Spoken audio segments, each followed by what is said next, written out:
Amazingly, Mickey Walker once fought a heavyweight, Jack Sharkey, to a 10-round draw. Sharkey went on to win the heavyweight title. He fought some great fighters. He won welterweight, middleweight, and light heavyweight championship. In the 40s, the man of steel, Tony Zale, fought 3 of the most brutal fights in boxing history with another pretty good middleweight, Rocky Graziano. Zale won twice. That was the greatest era of all times because the fighters that fought in the 40s grew up in the 30s during the Depression. And there were more fighters fighting at that time than any time in the history of boxing. In the 50s, Sugar Ray Robinson brought class to his division and to the sport. He fought Jake LaMotta 7 times. This one coined the St. Valentine's Day Massacre. I remember saying before the fight to the commissioner and everything, I don't want the fight stopped under any condition. I'm prepared to die. I fought Sugar so many times, it's a wonder I don't have diabetes. Sugar Ray Robinson probably is the greatest fighter pound for pound that ever lived. In the 70s, Argentinian Carlos Monzon burst into the record books with a 7-year dominance of the middleweight division. During that time, he ran up an impressive string of 82 consecutive wins and 14 defenses of his crown. Bueno, la verdad que yo me considero uno I don't know if you could say that I am the best.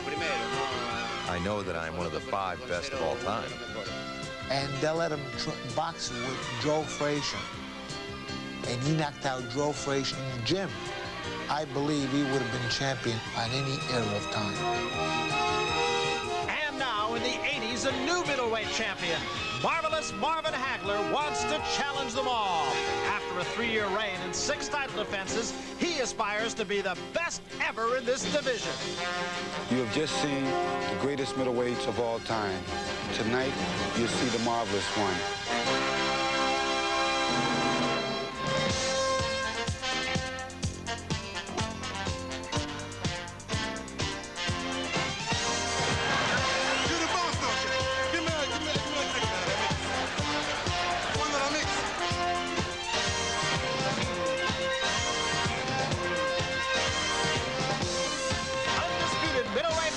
Marvelous Marvin Hagler defends his crown against Wilfred Scypion.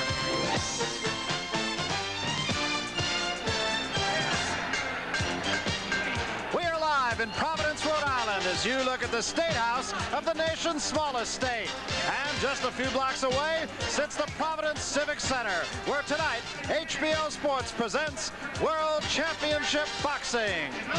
The main event, the undisputed middleweight champion of the world, Marvelous Marvin Hagler, defends his crown against the #1 contender, Wilfred Scypion. All of New England has adopted Marvelous Marvin Hagler, as evidenced by the near sellout crowd here in Providence. And his popularity worldwide seems to build with every fight. Hello, everybody. I'm Barry Tompkins. Sugar Ray Leonard, so much a part of our HBO Championship Boxing broadcast, unable to be with us tonight. He is recovering in his Maryland home from minor surgery. We wish him the very best. But playing the part of Sugar Ray Leonard tonight, our own heavyweight champion, Larry Merchant. And Larry, we have seen some of the great middleweights down the line, and of course, a conversation that we had in Worcester, Marvin Hagler's last fight. Where does he stand amongst them all? It's still too early to tell, I know, but there's always a lot of speculation. How good is Marvin Hagler? Well, I think it's a little premature to bronze him and send him to that great Hall of Fame in the sky just yet. I think it's enough to say he's an outstanding fighter. He's destroyed his division. He's by far and away the best man middleweight around. He may be the best middleweight champion since Monzon. Pound for pound, he may be the best fighter around today.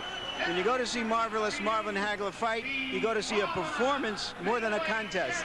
All right, it was about 2 weeks ago that Marvelous Marvin Hagler was running hills at his Provincetown, Massachusetts training camp when he felt a pain. It was a pain he'd had before, but this time, worse. My lateral movement, side to side, is where it was hurting me. You know, I could go forward, but and forward and backwards in a straight line after the first couple of days. But then I couldn't get any lateral movement. I couldn't go around my opponent. you know, and either way, it just hurt. Just feel like it wants to just give out, like, you know, because of the pain, it just shoot. Barry, Marvin has had a problem with the popliteus tendon. This is a tendon that's located in the outside of his left knee. This is a sketch of his left lower extremity. This is a blow-up of the knee joint itself. The popliteus tendon is this area here, and that's its muscle. When that muscle contracts, it primarily rotates the lower leg inwardly on the upper leg. This caused quite a bit of problem with lateral movement, his forward movement to the left. My championship is on the line. This is everything to me. Why go in there and gamble? Sure, I could have went in there, but why, in a sense, and make excuses afterwards, talk about my knee or whatever? Myself, I want to go in there 100%. There is another issue at hand, and that is the non-sanctioning of this fight by the sports governing bodies, the WBA and the WBC. The bottom line of it all, nobody really cares. The fans watching the fight will see the same fight, whether it's sanctioned by the WBC or the WBA. I think what really happened is that the Americans have finally said enough. I mean, that silly little man named Jose Suleiman taking millions of dollars out of this country for sanctioning fights, not paying any taxes on it, not accounting for the funds, telling us how to run boxing. I think that's enough. I think this new organization, which will be based in the United States, which, by the way, has support from around the world, from the English, from the Koreans, from the Argentines, from the Italians. This will be the coming force in boxing. Hopefully they won't be quite as silly, but certainly they'll account for the money and pay taxes. Well, Larry Merchant, we've heard all the letters, WBA, WBC, USBIA, LSMFT. What does it all mean right now? Well, every time I hear one of these alphabet wars in sport, I feel like singing what my 2-year-old daughter does. Now I've said my ABCs, won't you sing along with me? Let me try to clarify it as mercifully briefly as I can. The Latin Americans who control the WBC and the WBA have made some increasingly arbitrary rulings recently, and there are charges that they have been exacting large amounts of money from promoters for getting ratings and for permitting fights to go on, and the Americans are beginning to rebel. Be that as it may, we have to remember that all commissioners everywhere, in America or foreign, are political appointees who make modest amounts of money, and they're dealing in fights that are worth millions and millions, so they're all subject to corruption, bribes, and whatever, and I don't see any reason that it would be any better here than abroad. So Marvin Hagler tonight will go into the ring looking for a couple of other letters. KO. He's managed to do that his last 6 title defenses. He is a guy who, it seems, has been fighting his entire life. First to escape his environment, then for respect, and now he is fighting for recognizability and getting it. Of an American slum. Its eerie tranquility of today is a sharp contrast to the riots of 16 years ago. For 5 long days, Newark was a tragic battleground. The streets were a playground for looters and snipers, and families survived by becoming prisoners in their own homes. Among the survivors of that siege was a 13-year-old boy. His name was Marvin Hagler. It was scary, like the end of the world. And you used to hear the neighbors downstairs, neighbors upstairs, all come over and they all talk about what had happened last night. And somebody got killed over there, or they robbed some furniture store across the street. A few people guided Marvin through those difficult times. One of the strongest was his grandmother, Bessie.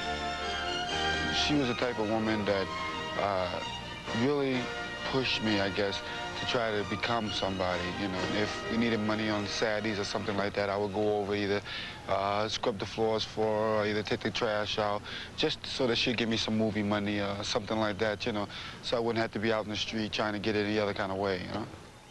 When he go with me, well, he's out of trouble. Then I talk to him and tell him about the trouble you could get in following bad boys. So he wasn't no trouble to me. He was all right. He minded me, and still do. Another guiding force in marvelous Marvin Hagler's childhood was revealed in a recent cover story in Sports Illustrated. At the time, Marvin was a loner in desperate need of some direction. Hagler was reaching out when Mr. Joe reached in. I haven't seen him since I was a kid, and I've been trying to find the guy for a long time. I do believe that one day he'll show up. We found Mr. Joe outside Newark. In the 60s, he organized sports programs for ghetto kids like Marvin. When he first came down, he was pounding at the door, and I opened the door, and there Marvin was with a blue T-shirt and slacks on and a sheepish grin on his face now. Marvin had the fortitude now. He's something about the kid. I mean, he didn't want to be here. He wanted out. He wanted out so bad he could taste it. And I believe in the beginning, my drive and determination all came from New Jersey. I take my kids back there and I show them, even my daughter goes, gee, Daddy, how could you live in a place like this, you know? But at the time when you're young, you don't know a better place. You know, nobody could do it for him. Just like nobody can do anything for any of these other kids unless they do it themselves. All I was there for Marvin, somebody to talk to, somebody to come around when we want a problem, a special problem, and that's it. You got to be somebody there to listen to. A lot of these kids want you to listen to them. Who's listening? Nobody listens. Obviously, Mr. Joe's words had a meaning for Marvin Hagler. He has donated boxing equipment to a Newark athletic program. And if he can give a kid a purpose and keep him off the streets, then his gift has done its job. His message to the youth of America is simple and without racial boundaries. I am from the ghetto down in Newark, New Jersey. And I guess everything that I had to do, I had to fight for all my life. If you want to be somebody, and I think if you set your goals, I think you can achieve what you want out of life. I'm trying to build up other kids' hopes and dreams, not to really become a fighter, but I think more or less to give them something in their mind to participate in, other than going out trying to rob or break into a store or something like that. You know, put that mind and body, you know, to work. So when you see Marvelous Marvin Hagler perform in that 20-foot square, remember the source of his fierce desire. He fears that if he should ever lose the title, and I quote, everything will just stop. Marvelous Marvin Hagler's past and the memories of the people who touched his early life give him the strength, the will, and the determination to move on. He continues to fight and survive.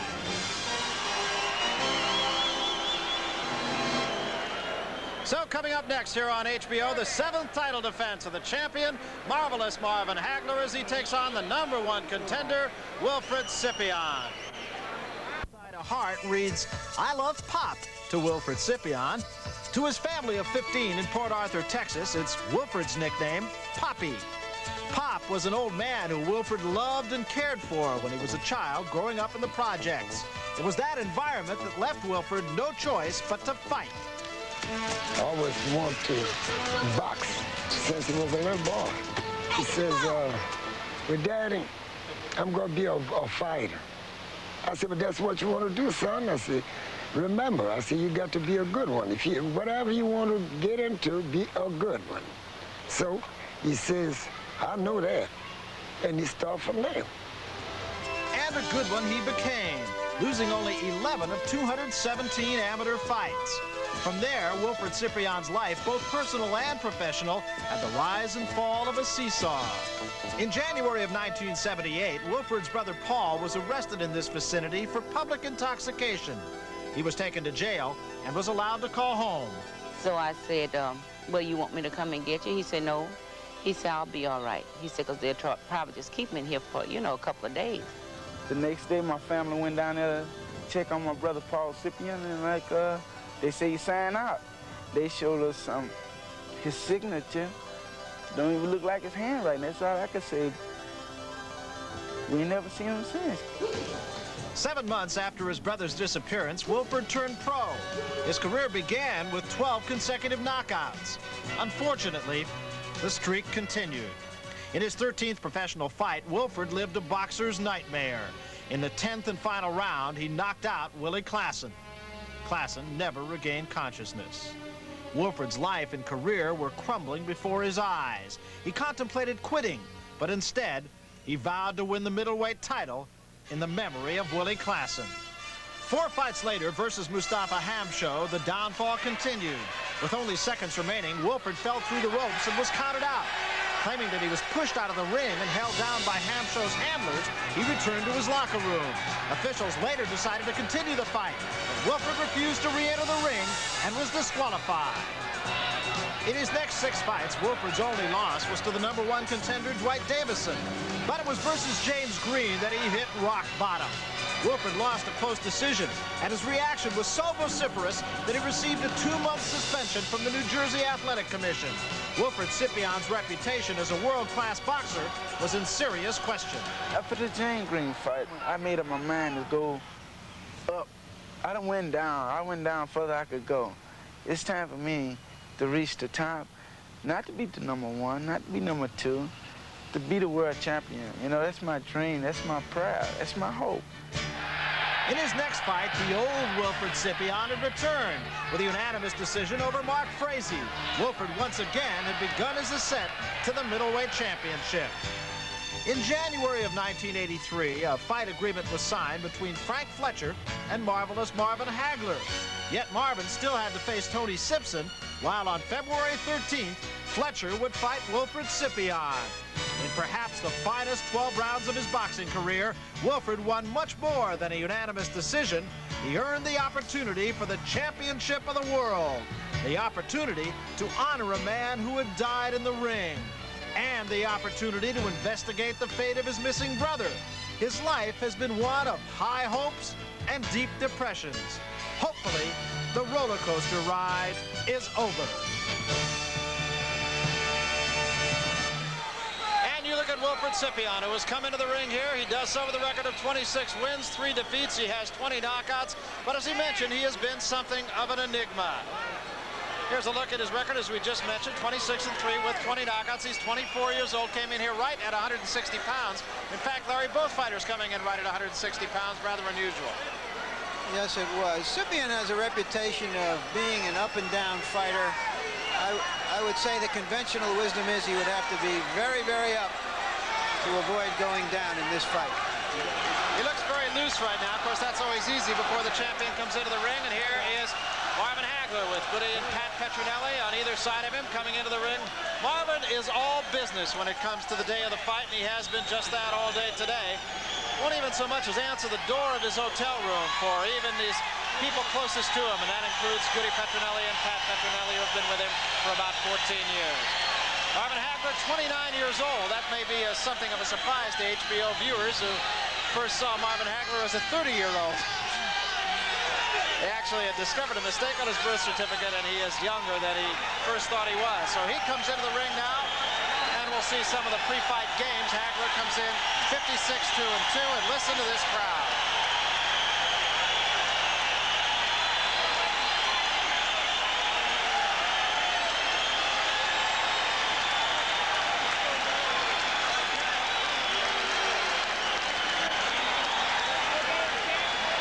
As to who the crowd favorite will be here tonight, it is the champion who you're looking at, marvelous Marvin Hagler.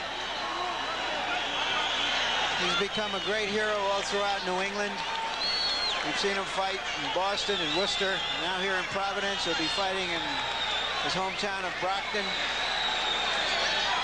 And he's conquered everyone here in New England as well as everyone in the ring. Interestingly, Wilfred Scypion has said that, and I quote, "I always fight my best on someone else's turf." Well, tonight, to be sure, he is on someone else's turf.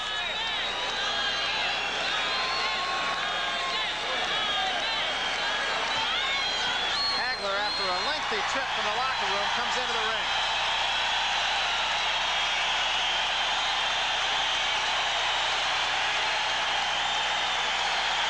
There is the record of Marvin Hagler, 56-2-2, 47 knockouts. I would say that's rather impressive. He's not lost since 1976. In fact, his only 2 losses came within a 3-month period. To 2 very... Combination by Scypion. Get out yourself, folks. Come on. There's a right hand by Hagler, top of the head, no damage.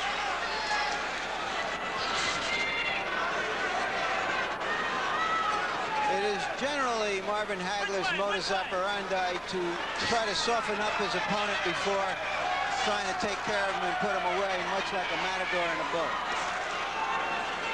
but he is coming out fast here. Scipion's punches being caught mostly on the shoulders of Marvin Hagler. Hagler did score with an uppercut in that exchange.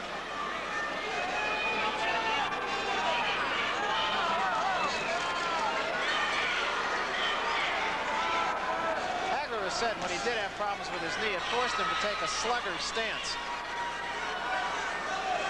Now, he has not had to really go laterally against Scypion because Scypion has not really come directly at him as he had said he would.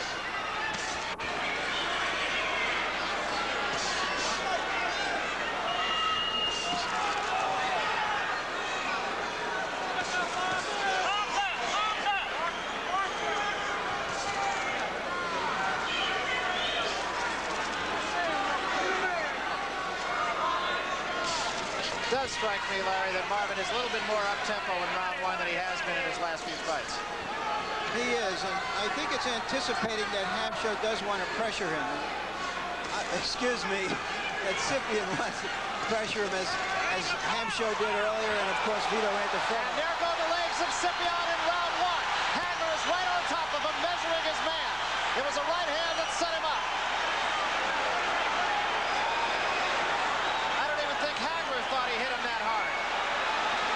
There's another good right hand that goes up on the head of Scypion. Scypion seems to have his legs back now. End of round one. Big round for Marvin Hagler.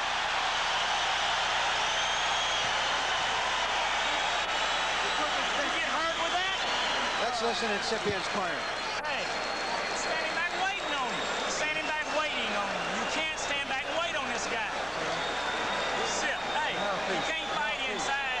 You cannot fight inside. You gotta cut him. Let's take a look and see how he got in trouble. Scypion is finding out early. There's the left that drove him back. He's finding out early that he's going to have to pay a price to get in close. And it's a question of whether he can pay that price. Heard Kenny Weld in the corner saying that you just had to get inside. This is Marvin Hagler's corner. All right, second down. Second down. You had the dilemma of Scypion clearly defined. He is being urged to get on top of Hagler, but to get there, he's got to be willing to take the price. And Scypion does crowd his man as we start the second round here. He's very wild with his punches, however. As he was against Frank the Animal Fletcher, incidentally. All right, come on, get out yourself. Come on, stop. Quick. All right, hold it. Hold it.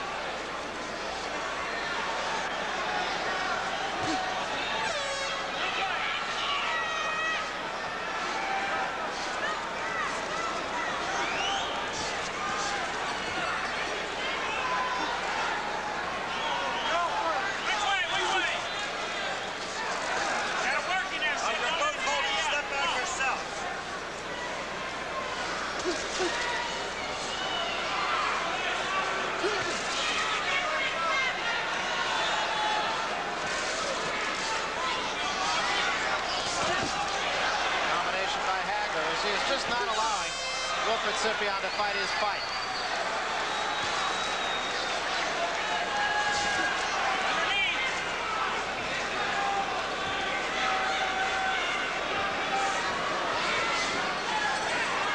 Scypion is trying to cut the ring off, not having much success.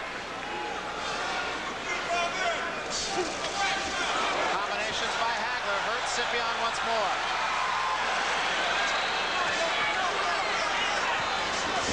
And again, the right hand getting through is a right hand lead. And Hagler's really opening him up. This is a very up-tempo pace for Hagler this early in the fight.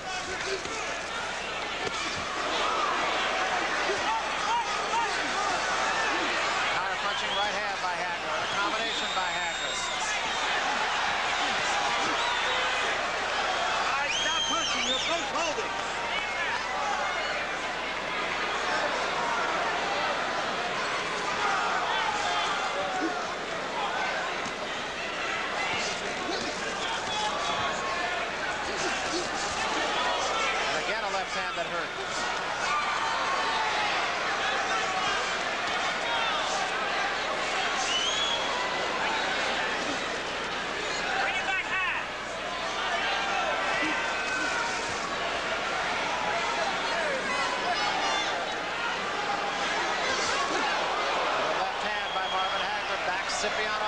more.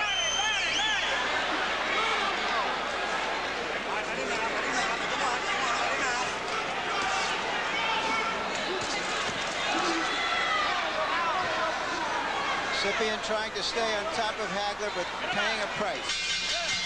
End of the second round.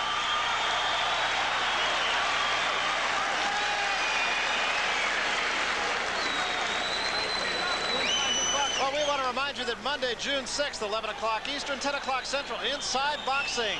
Larry Merchant, the host on the show, my co-host on this broadcast. I'll be there along with Sugar Ray Leonard.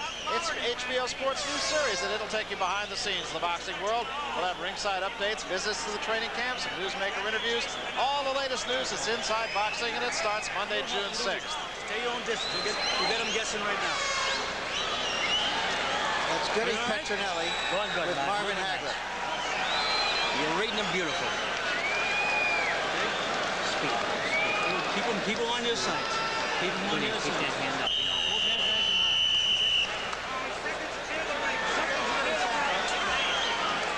Well, of course, that is a team that's been together for 14 years.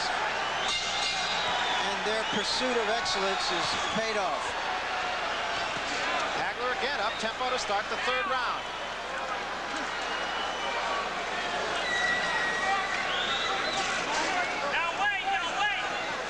We heard Goody Petronelli say, you got him guessing. Don't throw one at a time. Get off.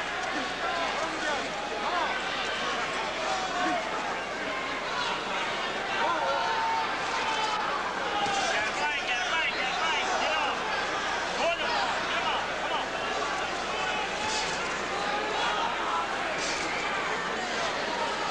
Scypion holding his guard very high. Hagler trying to bring it down. Shots to the body.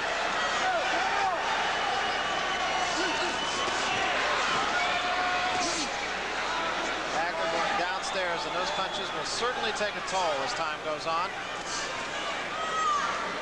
This is the third round. Fast-paced fight so far. Get him off. Come on.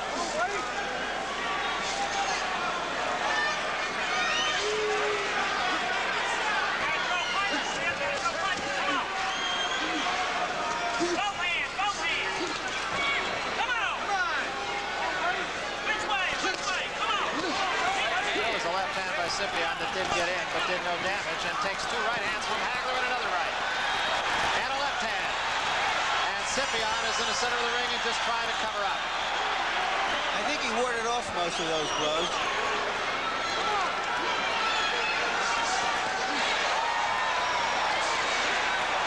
Hagler peppering him with combinations.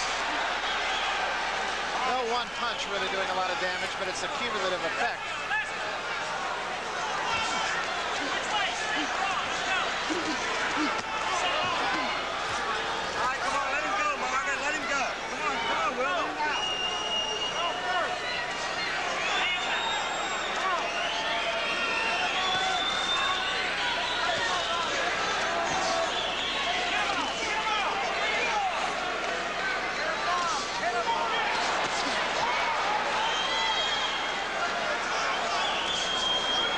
Knee showing absolutely no effect on his lateral movement. Keep punching now. Keep punching. Let's go. Beautiful uppercut. He's beginning to time Scypion very well and finding it hard to miss right now. I think your analogy to his being a matador is really the perfect one. He really is something to watch. But he's an aggressive matador. And that's what separates him from the ordinary boxer.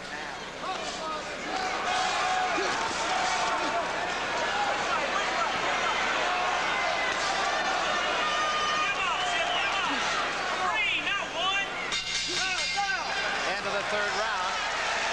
The difficulty of fighting Hagler this way is that you have to survive the first half of the fight and hope that in the second half of the fight that Hagler is slowed down. Get up there and fight, man. You ain't fighting. This is the corner of Wilfred Scypion. You're acting like this guy's your daddy or something. Nothing. It's nothing. Put your hands in your lap. It's not. Come on, Wilfred. Close your eye. You got a little bitty neck. Yeah, a little neck, that's all it is. How about fighting? How about fighting? Hey, bend your legs some and bomb this guy, okay? Come on, get your hands back high. You act like Let's take an overhead view of Marvin Hagler at work. A left high on the head, a left a little bit lower on the jaw, and a left through Scypion's guard. Again, really the cumulative effect. They were working on Scypion's left eye in that timeout. Said there was a little nick. We'll see what we can see here. Also, Kenny Weldon told him, bend your knees.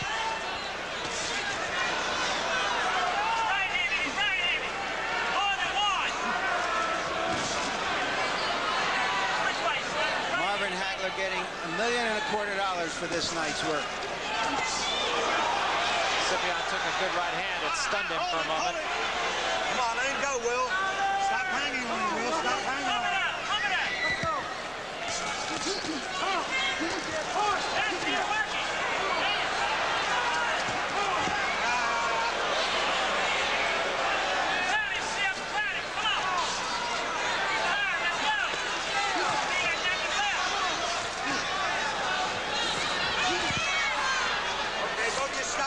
Step back. Come on. Come on, Will.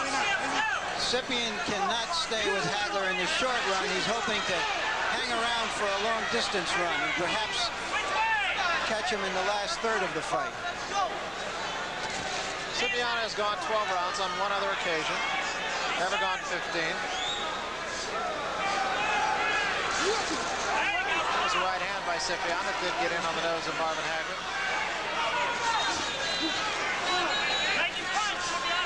Circling Scypion and trying to keep him outside of it.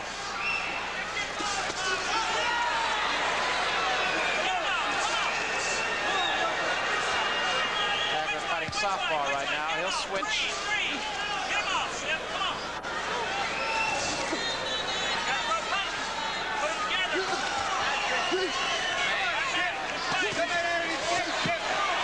There's a right hand by Scypion. Backs Hagler up. Stop punching. You're both time. Scypion is being persistent. Whoa, watch them heads, both ears in there.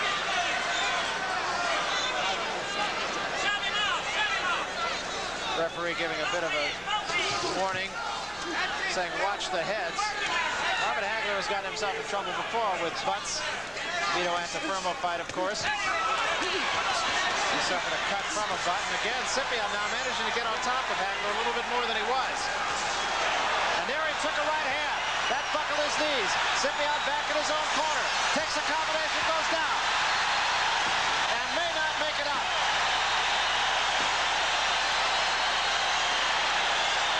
This man has never been knocked out. And it's over. It is all over. So Marvin Hagler has knocked out Wilfred Scypion in the 4th round. And was very impressive in doing so.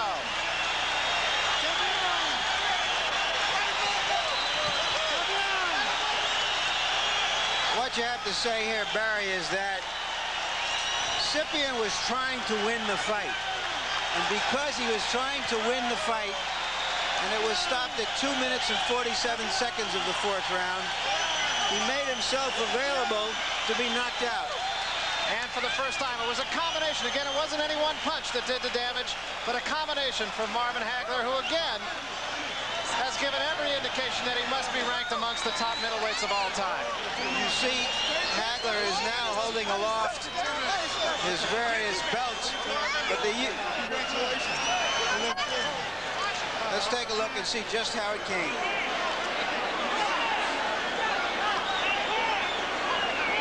There was a delayed action, and that last left hand, I thought, did it, or finished him. He had been stunned a little bit earlier. It was the right hand that started him on the way, Barry. The right hand started him on the way. And the rest was just a professional job of finishing. Knowing the man is hurt and taking advantage of it.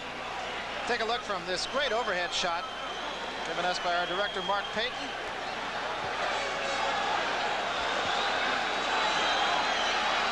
Marvin has 2 belts, WBC belt, WBA belt. Now he's going to get United States Boxing Association International ring, the diamond ring. partner, Larry Merchant, will make his way into the ring to talk with the winner, Marvin Hagler, who's surrounded right now by his family. You look at Wilfred Scypion, a game challenger who just took the best that Marvin Hagler had and caved in under that in the 4th round. Right now, let's go up to the ring announcer, Nino Cam, for the official decision. Ladies and gentlemen, the winner by a knockout in the 4th round and still undisputed middleweight champion of the world, marvelous Marvin Hagler.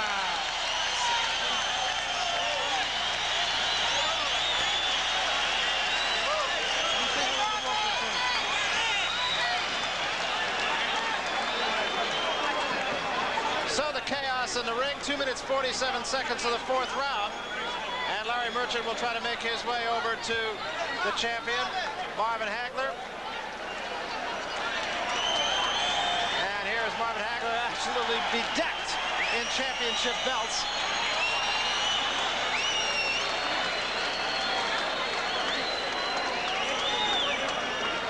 Hagler is with Larry Merchant, but we want to get him turned around so that he can see and talk us through some of this fight. And I'm sure we'll have an opportunity to see the knockout punch and talk about it with the champion, marvelous Marvin Hagler, who has scored his 7th consecutive knockout victory as the middleweight champion of the world.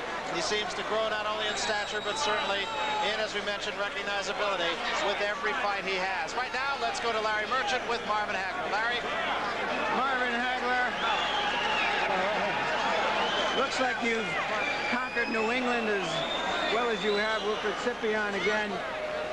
You came out a little faster than you usually do, I thought. Yeah, well, I had to against an opponent like him. You know, he's very aggressive. I caught him with a couple good shots. I thought I was really going to have to work the whole 15. That's why I worked that body so hard, because it has to pay off for me. I felt him started slowing down a little bit, and I was ready.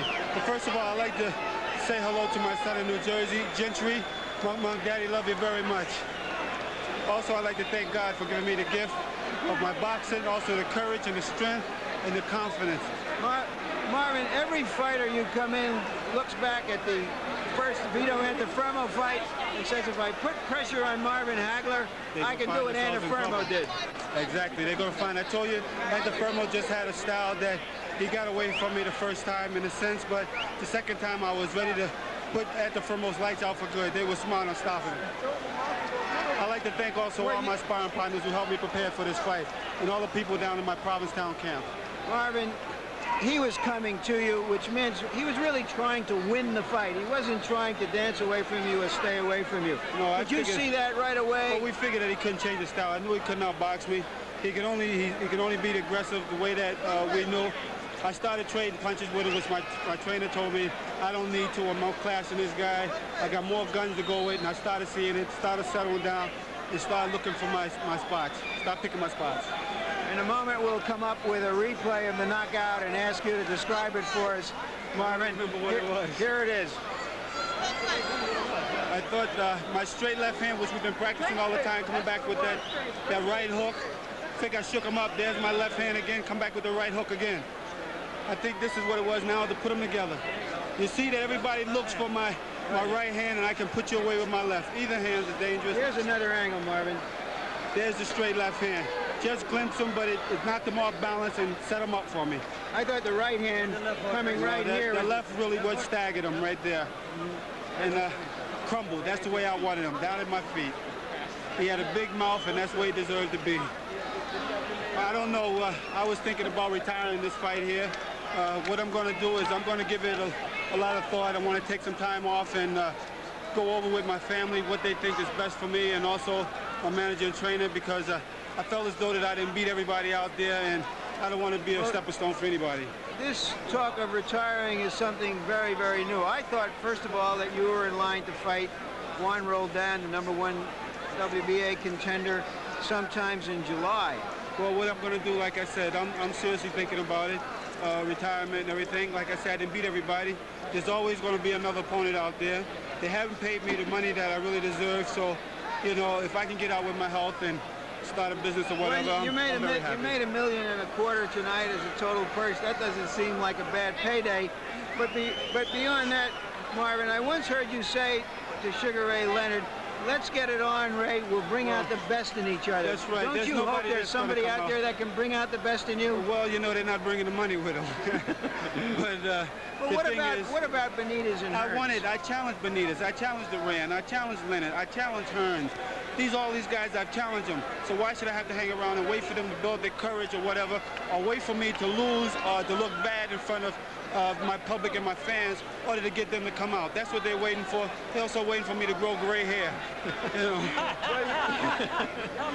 Well, I think you licked that problem, Marvin, very well. But I also think that tomorrow morning, when you sit down and think about it, and after this short night's work, that you'll look ahead to some other fights. Yeah, I felt that way all the way through the training and everything, and I tried to put it out of my mind to go on and succeed in this victory, because I wanted it very bad, and I wanted a good showing if I was going to do that. And again, I'm going to talk with my family, my wife and my kids, and see what we decide. Thank you very much, Marvin Hagler. And now back to Barry Tompkins at ringside. Okay, thank you.